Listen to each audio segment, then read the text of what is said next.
मैं और मेरे सहकारी कल 2 दिन से आपके बड़म्बा एरिया में शुगर मिल में विजिट कर रहे हैं। ये उद्देश्य ये है कि गवर्नमेंट ऑफ इंडिया और national sugar federation cooperative sugar factory new Delhi, ये दोनों एक पॉलिसी बनाए हैं कि जहाँ शुगर मिल बंद पड़ी हुई है उसको उत्साहित अवस्था में लाने में क्या किया जाए। वहाँ की लोकल बॉडी के साथ डिस्कशन करने के बाद हमको ऐसा पता चला है कि यहाँ लॉट ऑफ पोटेंशियल है, फार्मर इच्छित है शुगर फैक्ट्री चालू करने के लिए। और 10-15-20 साल से बंद पड़ी हुई फैक्ट्री, जो शुगर की फैक्ट्री यहाँ की किसानी लागत लगाकर बनाई थी, वो 10-15 साल में बंद पड़ी। इसका मतलब है कि नेशनल लॉस भी है, लोकल लॉस भी है और फार्मर का लॉस भी है। अभी किसान रेडी हो गए हैं कि गन्ना लगाकर यही गन्ना हम यही नए शुगर फैक्ट्री में लगाने के लिए तैयार है। तो कल ये नेशनल शुगर फेडरेशन की जो बॉडी है, उन्होंने ये टीम कल और आज से डिस्कशन किया। कल में हमने बड़म्बा शुगर फैक्ट्री में जाके वो जो बंद पड़ी शुगर फैक्ट्री उसको देख लिया है, उसका सर्वे किया है। और उसमें हमको ऐसा लगता है कि पानी की समस्या, बिजली की समस्या, रोड ट्रांसपोर्ट और किसानों का योगदान, इसके बारे में हमने कल भी चर्चा किया।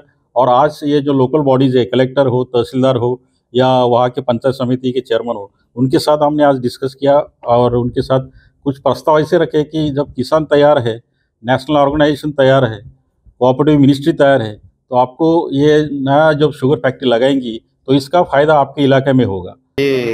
कटक और स्पेशली बड़म्बा बहुत बहुत खुशी कथा कि आज जो हमारे चिनिकल बंद हो जाता रिवाइव करने national cooperative federation of sugar factories chief scientist और टीम आसी आमे बसी से विजिट को जाइए सब फार्मर संगे इंटरेक्शन है। आज आम सब कलेक्टर ऑफिस बसलु और कहवा को बहुत भल लगुच कि से आमको आश्योर कर से निश्चय ये बड़म्बा चिनिकल को रिवाइव करने चेष्टा करेंगे।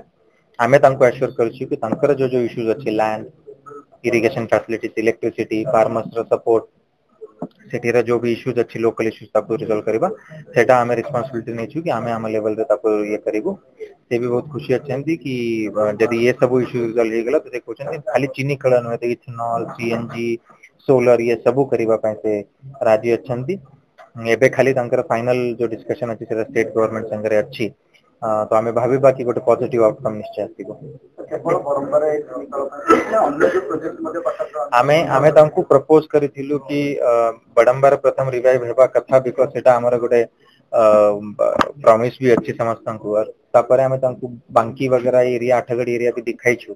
से कहउछंती कि एठी पोटेंशियल तो बहुत अच्छी बट जो हमारा प्रथम अच्छी जो रेडीली अवेलेबल अच्छी सेटा प्रथम करबा तापर से कहउछंती निश्चय हम चिंता करिवो। आशा तो हमर अच्छी आज आशा बहुत प्रबल हो जाई छी। एबे स्टेट गवर्नमेंट पाखरे गला परे आमे भाबीबा कि बहुत जल्दी अनाउंसमेंट। बड़म्बा चीनी कल हूँ गोटे स्पर्शकातर विषय। आज की दीर्घ 20 वर्ष है अविचार ढंग से चीनी कल को बंद कर दिया ना जलर समस्या थिला ना लोकंकर समस्या थिला ना आखु चाषी समस्या थिला। लोकंकर भात हांडी भांगी दिया पेट को नाक मरा है।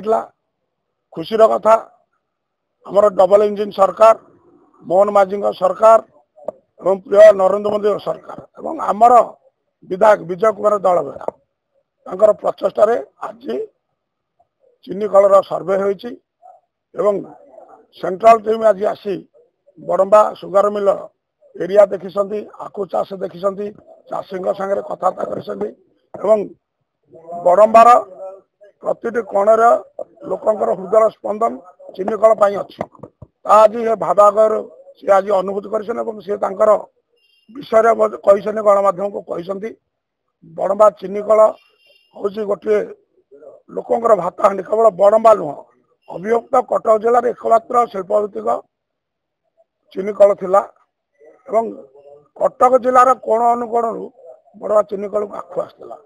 साधारण चाषी मैंने उपकृत हुए कौन सी विषय न था कौन सी असुविधा नहीं था 2004-05 बंद कर दिया।